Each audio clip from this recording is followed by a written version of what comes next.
네, 어느덧 8월의 마지막 거래일입니다. 이제 또 새로운 한 달을 앞두고 있고 계절도 차츰 바뀌어갈 것 같은데요. 마지막 거래일 또 마무리 잘 해야 되겠죠. 오늘 국내 증시 같은 경우 혼조세를 나타내고 있습니다. 저희 시간에 또 좋은 종목들 알아보면 좋을 것 같습니다. 이 시간은 알파경제 김종효 이사님과 함께합니다. 이사님 어서 오세요. 네, 안녕하십니까. 네, 먼저 머니맵 통해서 종목의 전반적인 흐름부터 체크해 보도록 하겠습니다. 어제와는 사뭇 다른 분위기입니다. 어제 이 시간에는 대형주들이 정말 잘 가고 있었는데 오늘은 대부분이 지금 하락으로 돌려선 모습이죠. 반면에 SK하이닉스가 2% 이상 계속해서 강세를 좀 이어가고 있습니다. 관련해서 HBM 소부장 쪽도 지속해서 상승세를 함께하는 것 같고요. 2차전지 쪽에서는 일부 종목들 하락하고 있지만 에코프로 그룹주는 그래도 괜찮은 모습을 보입니다. 그리고 뭐 자동차라던가 인터넷 쪽 나머지 뭐 굵직한 섹터들은 좀 빠지는 모습이 눈에 띄는데 기계 쪽에서 두산 에너빌리티가 반짝반짝 불을 또 내고 있는 상황이네요. 자, 그러면 오늘 어떤 섹터 주목하면 좋을지 이야기 나눠보겠습니다. 자, 먼저 첫 번째 개장 특징주는 바로 좀 전통적인 화학주를 한번 얘기해 보려고 합니다. 저희 시간에 화학주 몇 차례 다뤄주셨는데 그때는 이제 2차 전지라는 신사업도 좀 더해지는 그런 쪽 한번 보자 얘기해 주셨고 실제로 많이 그쪽이 올랐어요. 근데 오늘은 확실히 이수화학이 좀 대장주 역할을 하면서 그동안 좀 소외되어 있었던 섹터가 오르긴 하는데 지금은 또 사실 힘이 좀 많이 빠진 상태입니다. 순환매 속에서 이 석유화학주에 대한 대응 어떻게 하면 좋을까요? 네, 최근 우리 시장의 특징은 앞서 예행코님도 정리해 주셨지만 전반적인 순환매 정도입니다. 지수의 탄력은 떨어져 있고 지수의 탄력이 떨어졌다라는 것은 소위 주도주의 힘이 떨어졌다는 얘기고요. 물론 주도주들이 추세 이탈을 하면서 하락을 암시하고 있는 정도는 아니지만 확연하게 거래 대금이라든지 시장의 에너지를 흡수하는 능력이 과거 대비 떨어져 있는 건 사실이죠. 그러면서 이제 주변주들로 계속 이제 뭔가 흐름들이 좀 확산되고 있는 흐름으로 봐야 될 것 같고, 그래서 그 주도 섹터 내에서도 뭔가 수준안에 돌고 있죠. 그래서 반도체도 한두 종목 제외하면 신고가 기록하고 있는 종목은 이제 제한적이고요. 2차 전지도 마찬가지죠. 그래서 신고가 영역에서 가고 있는 종목군들은 제한적인 가운데 그 안에서 순환 돌고 있고, 그 다음에 일부 테마주들 급강세를 보여주고 있고, 오늘 말씀드릴 이런 전통적인 레거시 화학주들 같은 경우에도 이수화학 같은 경우에 조금 개념이 다르긴 합니다만 카프로라든지 이런 종목군들이 반등하고 있는 것도 이렇게 뭔가 시장의 잠잠한 가운데 조정폭이 컸던 종목군들, 효성화학이라든지 이수화학이라든지 전부 같은 계열의 종목군들이 약간 기술적인 흐름으로 움직이고 있다고 봐야 됩니다. 그렇다면 이런 종목군들의 반등은 펀더멘탈로 인한 반등이라고 보기에는 조금 어렵기 때문에 그런 관점에서 본다면 반등 과정에서 기술적 저항선을 쉽게 돌파할 수 없다라고 봐야 되겠죠. 네. 그래서 추가적인 상승세가 열려 있을 수도 있지만 그 반등의 폭은 제한적일 가능성도 더불어 보시면서 접근하시는 것이 좋을 것 같고요. 거기서 이제 종목을 옮겨 탈 거냐, 아니면 이 종목이 여전히 최근에 조정도 많이 받았고 내년도에는 실적이 개선된다고 하니까 가져갈 거냐에 대한 그 관점은 내가 투자를 어디까지 이어갈 거냐에 따라서 전략적인 변동성은 좀 존재할 것 같습니다. 그래서 미래를 보신다면 내년도에 화학주들의 대부분 실적이 올라올 가능성이 높으니까 좀 길게 보시던지, 아니면 좀 더 빠르게 움직이고 있는 종목군들을 선택하고 싶으신 분들은 기술적 저항선에서 뭔가 조금 허덕이는 종목군들은 종목 교체도 한번 필요하지 않나, 이런 관점에서 접근해 봐야 될 것 같습니다. 네, 앞서 얘기해 주셨듯이 워낙에 다양한 테마들이 움직이는 시장이었고 그쪽에서 이제 어느 정도 상승의 제한이 걸리다 보니까 나머지 수급들이 이렇게 자유롭게 움직이면서 이렇게 소외되었던 섹터들도 주목을 받는 것 같습니다. 하지만 이게 펀더멘탈 측면에서 강하게 오른다기보다는 좀 단기적으로 순환매 속에서 움직이는 영향도 있기 때문에 투자에 대한 판단은 각자 세우고 있는 전략에 따라 맞춰서 좀 자유롭게 해주시면 좋을 것 같습니다. 자, 다음으로 개별주 하나 보려고 하는데요. 오늘 상한가로 직행한 3기 EV가 되겠습니다. 이 종목 같은 경우에도 개별 이슈죠. 무상증자 권리락 효과 때문에 상한가에 직행을 했는데 굉장히 크게 또 갭으로 떠서 오늘 상한가 바로 갔거든요. 이럴 때는 사실 바로 수익을 챙기는 게 좋을까요? 네, 일단 추가적인 상승세는 오늘의 이 상한가가 이대로 마무리가 되고 매수효과가 쌓인 상태에서 내일까지 넘어간다면 추가적인 반등도 네. 나올 수 있겠죠. 그다음에 주당 3주 정도의 무상증자는 별로 거래가 없었던 3기 EV 입장에서는 분명히 호재일 수 있기 때문에 주가의 추가적인 반등 가능성은 열어야 됩니다. 근데 이 종목도 다 아시는 것처럼 뭐 전기차의 전반적인 성장과 더불어서 움직였던 종목 아니겠습니까? 그런데 뭐 다 아시는 뉴스죠. 전기차의 판매량이 최근에 뭐 MOM으로도 YOY로도 전부 둔화되고 있는 양상이고요. 그 다음에 뭐 일부 차는 재고가 좀 쌓여 있어서 할인 판매를 하는데도 잘 안 팔린다. 이런 얘기가 나오고 있는 상황이죠. 그렇다면 이 종목은 지금 펀더멘탈보다는 수급적인 이슈로 이끌어지고 있다고 봐야 되기 때문에 고점은 우리가 명확하게 알 수 없지만, 그렇다면 기존에 보유하고 계셨던 분들은 무상증자는 뭐 일단 그 권리락 수준까지 가져가신다고 친다면 어느 정도의 비중 축소 관점으로 봐야 되지 않나. 물론 정확하게 고점을 알 수 없기 때문에 뭐 어느 정도의 가격에서 전량을 다 팔아라 이렇게 말씀드릴 수는 없지만, 지금부터는 비중을 늘려나가는 시점이 아닌 어떻게 효율적으로 이익을 챙길 수 있는가에 대한 고민이 필요한 그런 구간이 아닌가라고 보여지고 있고요. 이것은 뭐 전기차와 관련된 제반 종목군들 대부분 다 해당하는 사항이 아닌가. 그래서 이 종목들이 뭐 펀더멘탈이 나빠지고 앞으로 성장이 없어졌다는 게 아니라 최근에 시장 분위기 자체가 이쪽에 대한 성장을 조금 수정하거나 나쁘게 보고 있는 그런 상황이니까 단기적인 어떤 비중 조절 차원에서 일단 이렇게 급등하고 있는 종목군들에 대해서는 저는 뭐 분할 매도 정도의 관점에서 접근하는 게 필요하지 않나 이렇게 보고 있습니다. 네, 시장에서 가지고 있던 기존의 눈높이가 약간 또 내려간 감이 있기 때문에 이렇게 급격하게 올랐을 때는 일정 부분은 차익을 실현하는 게 좋겠다라는 부분에서 정리해 주셨습니다. 자, 개장 특징주 알아봤고요. 오늘의 잠금 해제 종목들 하나씩 풀어보도록 하겠습니다. 첫 번째 종목은 고려 아연이 될 텐데요. 오늘 같은 경우 2% 정도 하락하고 있습니다. 5,300억 원 정도의 유상증자 얘기가 또 나왔는데요. 최근에 이렇게 유상증자, 무상증자 뭐 이런 이슈들 많이 나오는데 우리가 또 유상증자 하면 하나오션이 최근에 그 이유 때문에 많이 하락을 했었기 때문에 이게 안 좋은 건가? 라는 생각이 들지만 이건 또 다른 부분에서 해석할 수 있겠죠. 하나씩 파헤쳐 보도록 하겠습니다. 자, 먼저 첫 번째 투자 포인트가 현대차입니다. 현대차 그룹에서 고려 아연의 지분을 5%가량을 인수하면서 이제 시너지 효과도 기대할 수가 있죠. 네, 그렇습니다. 일단 현대차가 왜 들어왔는지가 가장 중요한데 뭐 두 가지로 우리가 이유를 판단해 볼 수 있겠죠. 현대차가 지금 뭘 가지고 있습니까? 전기차 가지고 있고 뭐 부품 관련 네. 기업들을 많이 보유하고 있다 보니까 전기차에 대한 어떤 판매 헤게모니는 분명히 가지고 있는데요. 그러면 배터리라든지 앞단의 그 소재와 같은 쪽은 지금 일방적으로 끌려다니고 있는 상황이란 말이죠. 그러니까 이쪽을 좀 더 강화하기 위해서 LG화학과도 지금 뭐 협력하고, 그다음에 LG엔솔과도 협력하고, SK온과도 협력하는, 거기다가 이제 CATL까지 넣어서 현대기아차의 어떤 협상력을 좀 높이려고 하는 그런 시도가 있는 상황이었죠. 거기에 이제 빠져있던 것은 전구체, 그 다음에 정말 금속과 같은 가장 앞단의 소재들이 빠져있던 것이었는데, 그걸 채워줄 수 있는 고려아연의 5천억에 지금 유상증자에 들어갔다라는 거죠. 네. 그럼 유상증자와 관련된 제3자 배정이기 때문에 이 부분은 증자에 참여하지 못한 사람들은 가치석에 노출될 수밖에 없는 부분은 분명히 약점이기도 합니다. 그런데 아시는 것처럼 고려아연이 5천억이 없어서 현대차에게 증자를 받았을까? 그렇지 않을 거라는 거죠. 그래서 돈이 없어서 받은 게 아니라 현대차와의 협력이 필요했던 거다. 그래서 둘이 합치면 어디서부터 어디까지?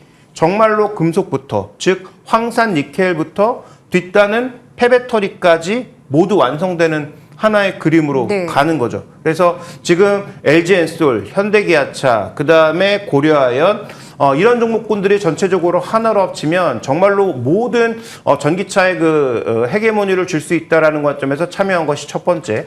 두 번째로는 굉장히 묘하죠. 5천억이라고 하는 금액이 전체 지금 고려아연의 시가총액에서 지분율로 봤을 때 한 뭐 3% 내외 정도 될 텐데, 이 정도의 지분을 가져가면 지금 뭐 장씨, 최씨 싸우고 있는 건 다 아실 텐데, 장씨가 실제로 지금 회사를 경영하고 있는 건 최씨 일가인데 지분율은 장씨가 더 높았거든요. 그러면 지금 현대차의 지분을 더했을 때 이들이 최씨의 손을 들어주면 둘의 지분율이 거의 동등하거나 약간 우위로 올라설 수 있는 그런 관점도 있다는 거죠. 그래서 현대차의 지분이 들어오면서 나타난 두 가지 시너지는 전기차의 전체 포션을, 밸류체인을 가져갈 수 있다는 게 첫 번째 포인트고, 두 번째는 최 씨가 장 씨랑 싸울 만한 준비가 갖춰졌다라는 것도 분명히 의미가 있는 그런 지분 변화라고 보셔야 될 것 같습니다. 네, 여러 가지 의미를 담고 있는 이번 유상증자 계획 발표였습니다.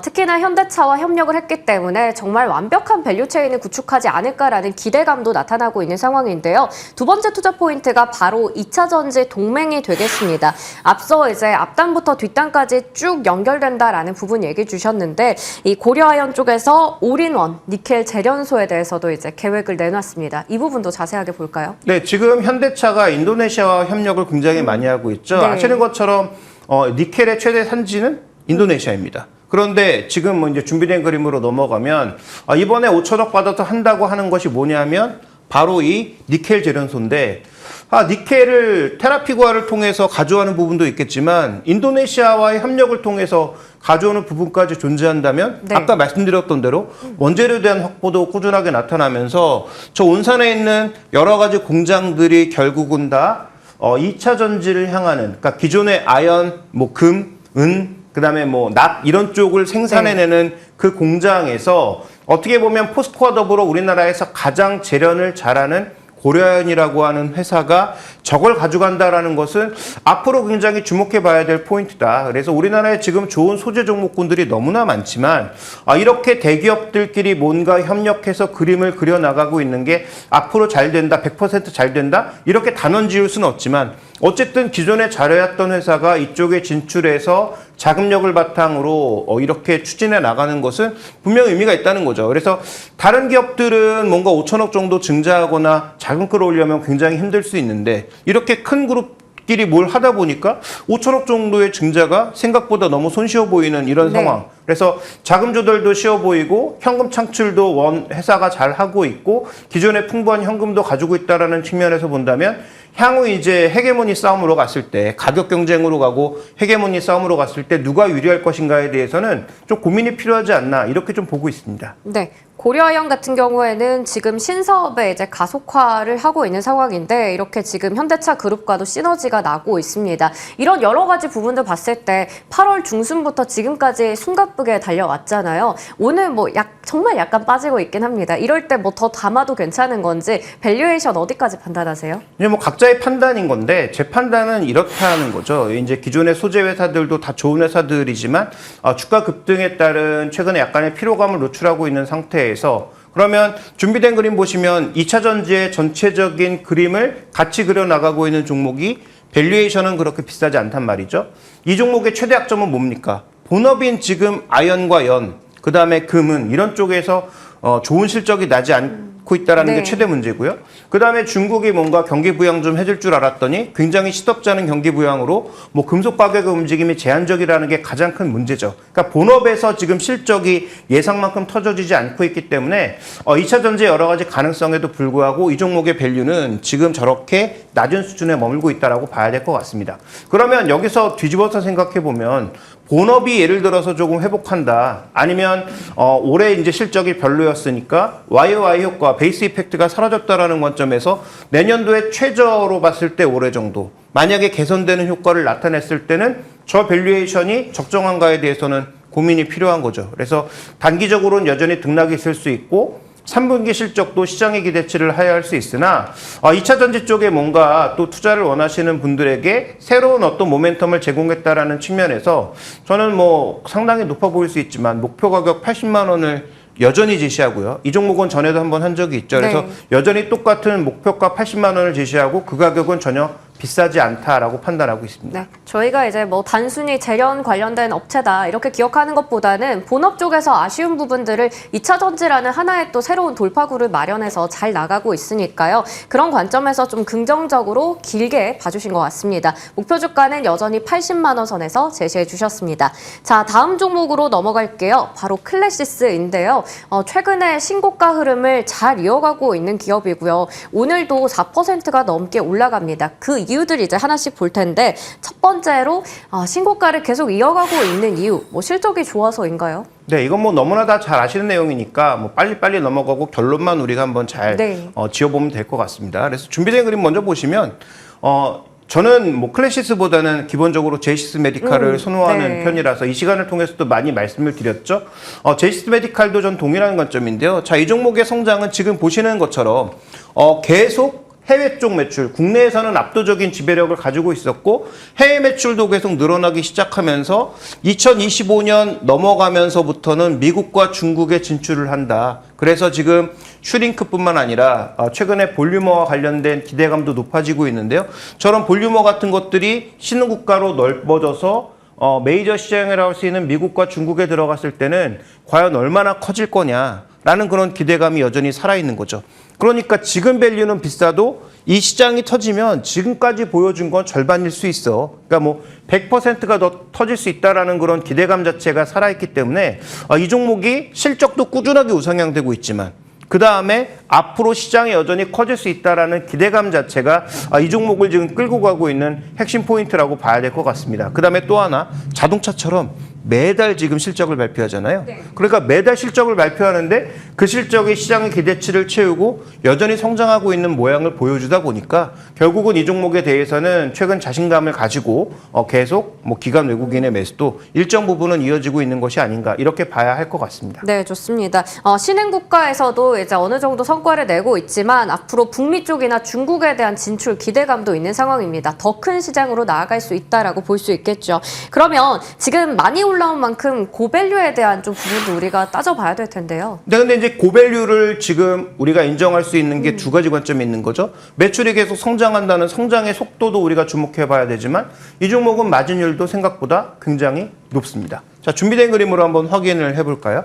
자, 이 종목이 어느 정도의 고밸류를 가져가고 있느냐. 지금 클래시스 같은 경우에 소모품 비중을 높게 가져가면서 소위 GP 마진, 그러니까 우리가 영업 마진 앞단의 총 매출 이익과 관점에서 보면 거의 40%에 육박하는 마진을 가져가고 네. 있다는 거죠. 제조업이 GPM이, OPM은 뭐 낮아지긴 하겠지만 영업 마진도 꽤 높은 수준일 게 당연하고요. 저 GP 마진이 지금 40%에 육박하고 있다는 것은 다른 그런 회사들과 비교해 봤을 때도 거의 뭐 압도적인 수익률이라는 거죠.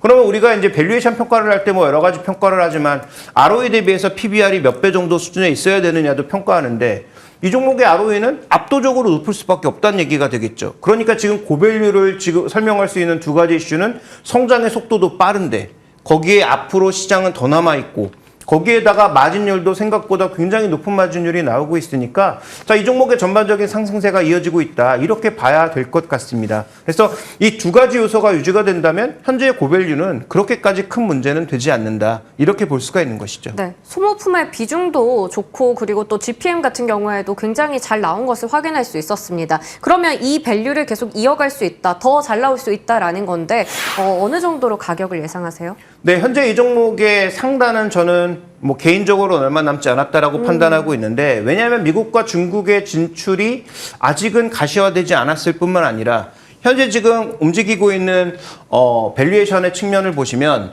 전체적으로 지금 다 상단을 타고 가고 있단 말이죠. 그래서 지금 PR 측면도 그렇지만 PB 측면에서도 거의 뭐 10배 육박하는 지금 요 차트는 조금 잘못된 것 같은데요. 네. PB 차트 같은 경우에도 거의 지금 10배 육박하면서 역대 최고 수준으로 지금 움직이고 있는 상황이란 말이죠. 그러면 아까 말씀드렸던 여러 가지의 그 기대감들을 대부분 녹이고 있다라고 봐야 될 것 같습니다. 그래서 저는 뭐 더 올라갈 수도 있겠지만 적정 주가는 한 4만 원 정도로 잡는 것이 좋지 않을까라고 판단하고 있고요. 그러면 지금부터 상승 여력은 제한적인 거죠. 그래서 저는 그 구간 이상에서는 비중을 늘려나갈 게 아니고 기존의 보유자 영역이고 그 다음에 비중을 조금 줄이시면서 리스크에도 대비하는 것이 필요하다. 왜냐하면 이런 고밸류 종목군들은 금리가 올라가는 구간에서 떨어질 수도 있고 시장이 밀리는 구간에서는 또 차익 실현 매물이 많이 나올 수도 있다는 관점에서 지금부터는 더 좋게 보는 것이 아니라 서서히 경계의 눈길이 필요하다고 말씀드리고 싶고요. 제가 이 시간에 여러 번 강조해서 말씀드렸던 제이시스 메디칼도 동일한 관점이다. 이렇게 말씀드리겠습니다. 네, 최근에 또 최고가가 거의 39,000원대 중반이었습니다. 이제 어느 정도 목표 주가 4만 원에 거의 다 왔거든요. 그러다 보니까 이제 어느 정도 경계의 눈을 갖고 봐야 된다. 제이시스 메디칼도 같은 입장이다. 정리해 주셨습니다.